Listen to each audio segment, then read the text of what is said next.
ದಯವಿಟ್ಟು ಮತ್ತೆ ಸುಧಾಕರ್ ಅವರು ಮೊನ್ನೆ ಒಂದು ಮಾನನಷ್ಟ ಮೊಕದ್ದಮೆ ಹಾಕಿದ್ದಾರೆ, ನಾಳೆ ಹಾಕ್ತಾರೆ.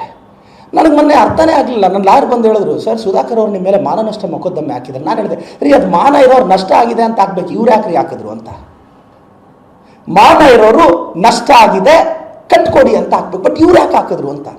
ಫಸ್ಟ್ ಅವ್ರಿಗೆ ಮಾನ ಇದೆ ಅಂತ ಪ್ರೂವ್ ಮಾಡಲಿ, ಮತ್ತೆ ನಾನು ನಷ್ಟ ನೋಡ್ತೀನಿ. Let's we decide. ಕೋವಿಡಲ್ಲಿ ಇಷ್ಟೆಲ್ಲ ಭ್ರಷ್ಟಾಚಾರ ಮಾಡಿ ಇವತ್ತು ಸರ್ ಕಾಮನ್ ಮ್ಯಾನ್ನ ಇವತ್ತೇನೋ ನಾನು ಎಲ್ಲ ಈಚ್ಕೊಂಡ್ಬಂದು ಸಕ್ಸಸ್ ಆದೆ. ನಾನು ಚಿಕ್ಕಬಳ್ಳಾಪುರ, ಬಾಗೇಪಲ್ಲಿ, ದೇವನಹಳ್ಳಿ, ನೆಲಮಂಗಲ, ದೊಡ್ಡಬಳ್ಳಾಪುರ, ಹೊಸಕೋಟೆ, ಯಲಹಂಕ ಎಲ್ಲ ಯಂಗ್ಸ್ಟರ್ಸ್ಗೂ ಈ ವಿಡಿಯೋಗಳನ್ನ ನೋಡ್ತಾ ಎಲ್ಲ ಯಂಗ್ಸ್ಟರ್ಸ್ಗೂ ಹೇಳ್ತೀನಿ, ಡಾಕ್ಟರ್ ಕೆ ಸುಧಾಕರ್ ಒಂಥರ ವಿಚಿತ್ರವಾದ ಪೊಲಿಟಿಷಿಯನ್.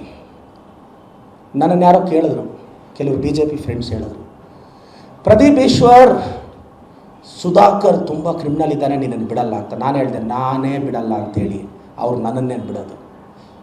ಫಸ್ಟ್ ನಾನು ಅವ್ರನ್ನ ಬಿಡ್ತೀನ ಕೇಳಕ್ಕೆ ಹೇಳಿ, ನನ್ನಿಂದ ಬಿಡಿಸ್ಕೊಳಕ್ಕೆ ಹೇಳಿ ಅವರು, ಮತ್ತು ಅವ್ರು ನನ್ನನ್ನು ಬಿಟ್ಟರೆ ಆಗುತ್ತೆ.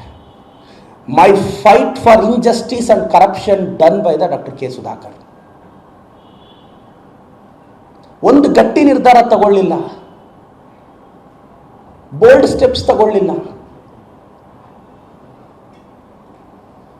ನಾನು ಚಿಕ್ಕಬಳ್ಳಾಪುರ ಜಿಲ್ಲೆ ಜನತೆನ ವಿನಂತಿಸ್ತೀನಿ, ನಮ್ಮ ಕಾಂಗ್ರೆಸ್ ಪಕ್ಷದ ಅಭ್ಯರ್ಥಿಗೆ ದಯವಿಟ್ಟು ಬೆಂಬಲಿಸಿ.